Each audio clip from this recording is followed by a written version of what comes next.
Democratic Socialist Alexandria Ocasio-Cortez is in a great deal of trouble. According to reports, two political action committees that she created are being accused of funneling over $1 million in political donations to two of the private companies that are owned by her boyfriend. Now, this was a complaint that was filed with the Federal Elections Commission on Monday. The cash transfers from the PACs, overseen by Saika Chakrabarti, the freshman Socialist Democrats' chief of staff. They seemed to be set up for the sole purpose of obscuring how the political donations were used. The arrangement ignored the $5,000 limit on contributions from federal PACs to candidates, according to the complaint filed by the National Legal and Policy Center, a government watchdog group. Campaign finance attorneys describe the arrangement as really weird and an indication there's something amiss. Now, the PACs are required to report where this money goes. Expenditures for advertisements, fundraising, emails, donations to candidate, and payments for events, and any money that goes to any vendors.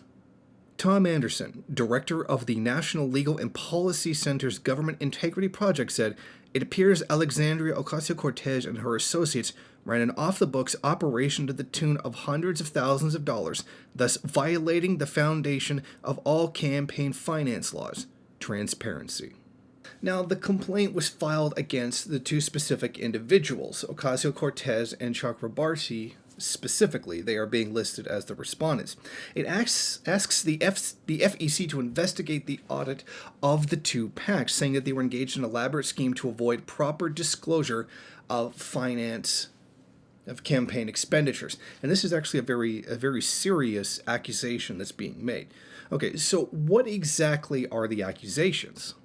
A few weeks after starting Brand New Congress PAC, Chakrabarti formed one of the company's Brand New Campaign LLC in Delaware, using a registered agent service and a mailbox-only address.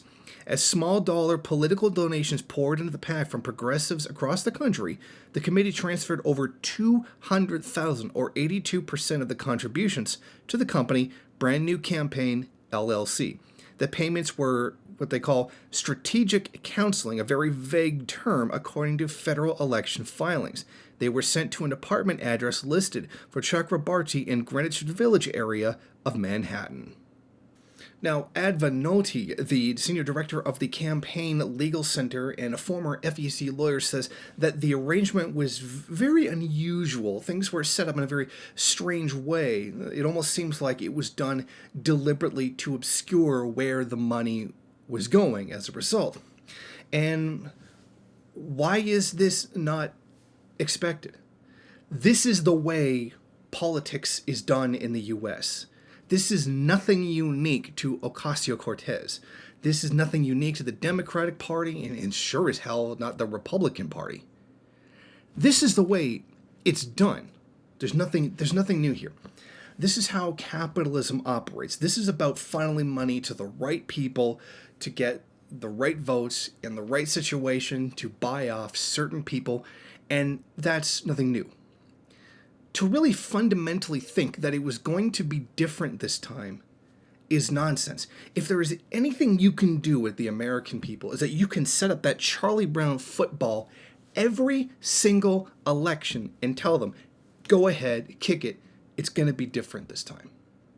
No matter what happens, the American people fall for it every time, and this is by no means limited strictly to liberals, although liberals are absolutely the worst for it. Conservatives do the same thing. It's not going to be like the last guy. It's going to be new. Donald Trump is going to be different. He's going to be against the deep state, also known as the functioning of capitalism.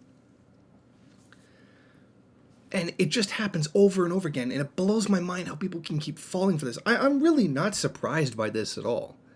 This is actually fairly common in American electoral politics, and very symptomatic of bourgeois democracy in general. This is about the money.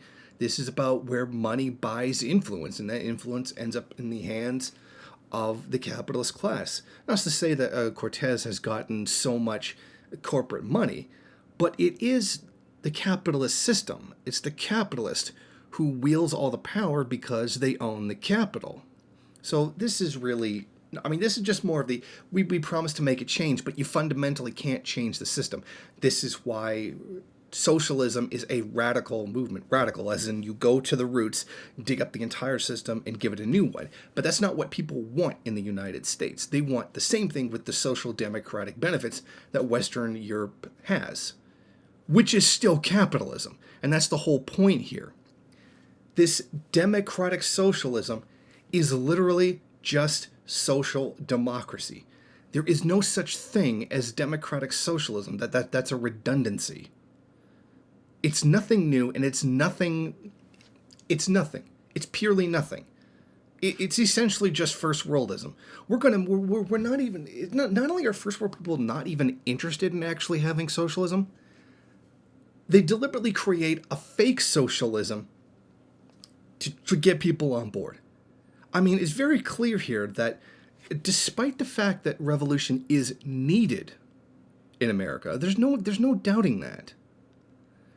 Are people willing to do revolution? And the answer is no. Not only do right-wingers not even want a revolution, most of them just want the same thing with less taxes and the government out of my job and the brown people moved out. And then you look at the other end of the spectrum and everything is, well, it's socialism is when the government does what's right for the people. Well, that's an extremely vague term that can be taken in any way. And by that logic, you can count all of Western Europe as socialist. Well, they put in consumer protections, they put in universal health care, they put in state-funded education. Well, therefore it's socialist. And then you can then label anything as socialist anytime you want. You can run around and call Baathism socialist, even though there's like nothing there about class struggle. There's nothing there about using scientific understandings of social forces and doing that. It's just about giving free stuff. And that's what keeps happening over and over and over again. This is how Obama got elected. I mean, a lot of the people who are socialists today weren't even actual adults or even in their late teens when Obama was running for office. But I remember that, oh, we should give people more health care. We should give people more education. We should increase the taxes on the wealthy. Where did that get you? And he gave that anti-war, anti-Bush speech, and what happened? You got more of it. You're not going to be able to vote anything different. I mean, how many...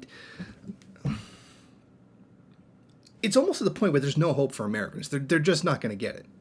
And it doesn't matter. Left, right, conservative, whatever. They're just not going to learn anything. Because seemingly, they just don't want to.